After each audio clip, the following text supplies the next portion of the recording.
I'm coming at you live on tape from Sydney, Ohio, and today we're talking about the time a WCW wrestler and a WWF wrestler came together and met in ECW for the ECW World Championship.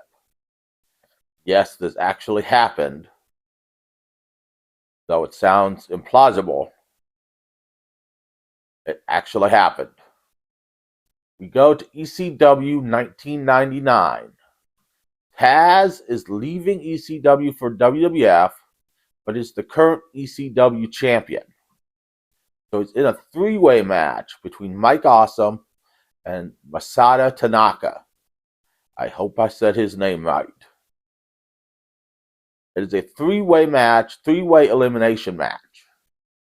Taz is eliminated early and goes out to a round of applause, as this is his last match as an official member of the ECW roster. It's left between Mike Awesome and Tanaka, who are bitter rivals in ECW. And Mike Awesome gets the victory and the world title. He will feud with Tanaka throughout his remaining time in ECW for the championship. Now we go to that spring, and Mike Awesome's contract is up in ECW, and he renegotiates a contract, but he refused to sign it for Paul Heyman unless Paul Heyman pays him the money Paul Heyman owes him, which we don't know how much it is, but we know that it's a substantial amount. Now, Mike Awesome at this time has a family and has just bought a house. Why is my hair is constantly falling out for some reason? Mike Awesome has just bought a house and is worried about making the mortgage. ECW owes him a substantial amount of money, as Paul Heyman and ECW did to just about every wrestler in ECW in 2000. This was about the time that Sabu quit working in ECW regularly, unless Paul Heyman could pay him up front before he wrestled, because Paul Heyman tried to pay him after he wrestled halftime. He didn't pay Sabu, and Sabu didn't like that. So Mike Awesome then, on the advice of his cousin Horace Hogan, and Hulk Hogan, went to Eric Bischoff and asked if he could have a contract in WCW.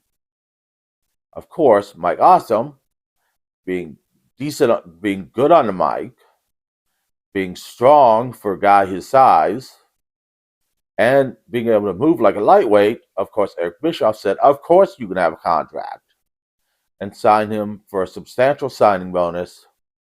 And his contract, we know, was worth about $280,000. He, at this time, was still ECW World Champion. Paul Heyman did not have him drop the belt when he went to WCW.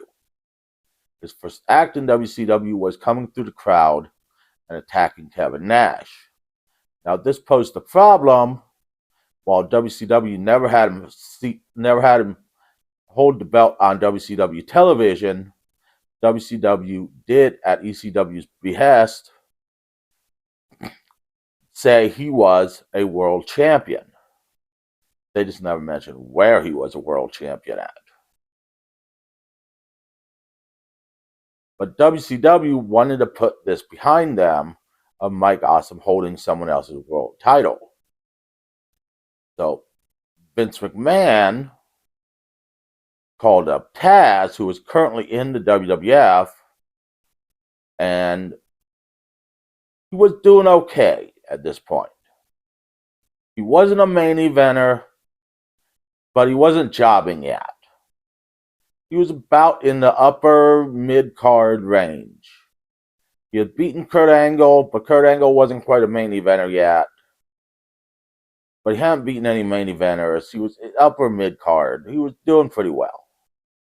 Called Taz, and Taz said that he was happy to beat him, and according to Vince McMahon, Mike Awesome was holding the title hostage, and asked Taz, and Paul Heyman requested Taz go to ECW and beat Mike Awesome.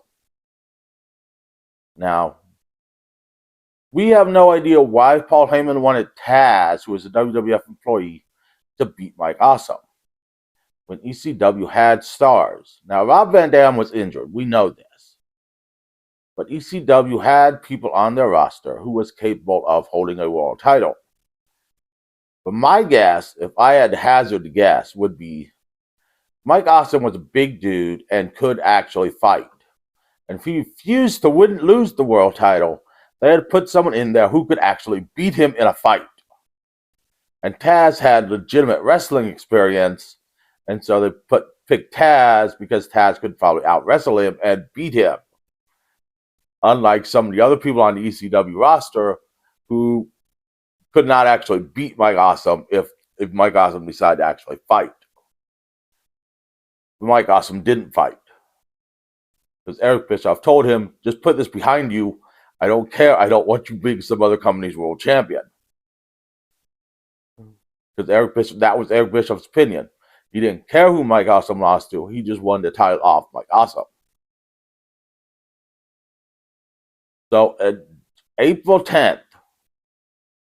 Now, Mike Awesome didn't go to the building to change clothes. He changed clothes at his hotel room, and Doug Dillinger drove him to the building, and they called him on a cell phone when it was time to come in, and he came in the front door, and when the match was over, he left through the front door. The match lasted less than 2 minutes.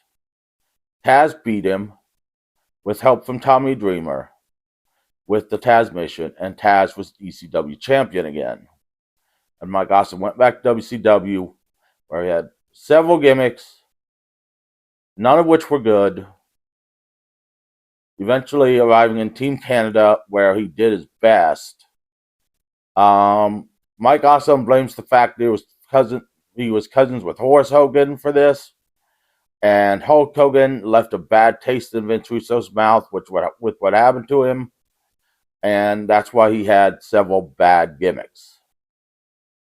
Taz, however, went on WWF TV with the ECW title when he faced Triple H in a non-title match. And Triple H was champion, and there was a non-title world champion. There was a non-title match, and Triple H soundly beat him, which kind of devalued the ECW world title. But 10 days later, Taz lost to Tommy Dreamer in ECW, and Tommy Dreamer became world champion. But during his celebration, Justin Credible came out, challenged Dreamer to a match, which Dreamer lost, and Justin Credible became ECW world champion. Taz would later go on to have a disappointing career in WWF,